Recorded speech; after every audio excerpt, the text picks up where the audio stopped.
جو کچھ برما میں ہوا، جو کچھ فلسطین میں ہو رہا ہے، شام میں جو کچھ ہو رہا ہے، اور اب جو کچھ کشمیر میں ہو رہا ہے، امت لہو لہو ہے، اور 56-57 اسلامی ملکوں کے حکمران ہیں کہاں؟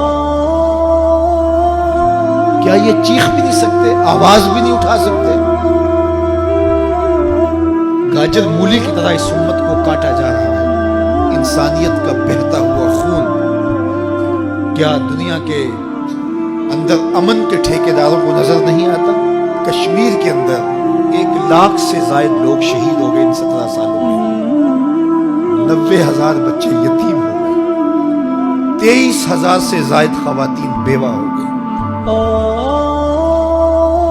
وہ وادی جنت نگاہ انگاروں میں لپٹی ہے، ڈل جھیل کے پانی پر لاشیں تیر رہی ہیں، وہ چناروں کی سرزمین آج خون سے لالا زار بنی ہوئی ہے۔ کیا پوری دنیا نابینا ہے، اس کی آنکھیں نہیں ہیں؟ کہاں ہے اقوام متحدہ؟ کہاں ہے امن کے ٹھیکیدار؟ کہاں انسانیت کے حقوق کی بات کرنے والے؟ کہاں انسانی تقدس کی کہانی کا نغمہ چھیڑنے والے جو بلیوں اور کتوں کے حقوق پر تنظیمیں بنائے ان کے حقوق کی بات کرتے ہیں؟ آج انسانیت کا یہ لٹتا ہوا قافلہ انہیں کیوں دکھائی نہیں دیتا؟ وہ کیوں نابینا ہو گئے؟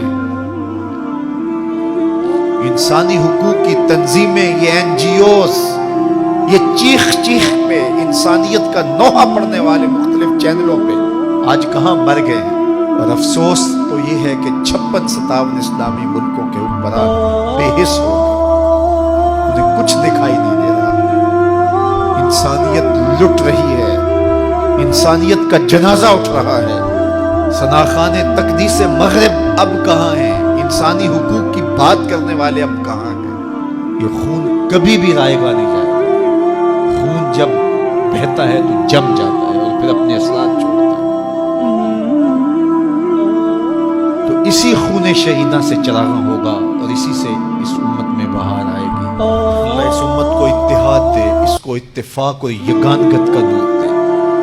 جب یہ امت متحد ہو جائے گی تو پھر کوئی میلی آنکھ سے بھی نہیں دیکھ سکے، لیکن ہمارے افتراق نے، ہمارے انشقاق نے، ہماری باہمی لڑائیاں نے، ہماری جغرافیائی تقسیم نے، ہماری فرقہ وارانہ لڑائیوں نے دشمن کو دلیر کر دیا۔ آج حکمران صرف اپنے سطحی مفاد کے لیے، صرف سطحی مفاد کے لیے امت کا بہتا ہوا خون گوارا کر رہے ہیں۔ کتنا نازک دور تھا اس امت پر، اور ہم کیا کر رہے ہیں اور کیا کرنے جا رہے ہیں؟ ہماری سوچ، ہماری اپروچ کیا ہے؟